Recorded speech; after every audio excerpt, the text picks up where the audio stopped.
so pleased to have with us an expert in the field, a leading attorney and partner at the law firm of Schwartz, Levine, Stark, Ms. Tina Hu. Welcome, Tina. Thank you, Joe. It's a great pleasure to be here today.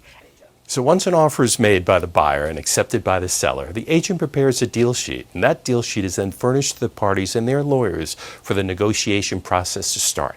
Can you tell us a little bit more about that, Tina? Sure.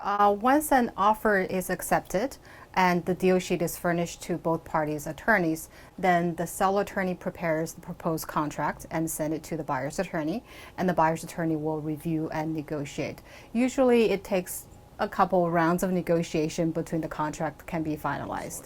And these negotiations can get a little protracted, and we run the risk of the loan commitment expiring.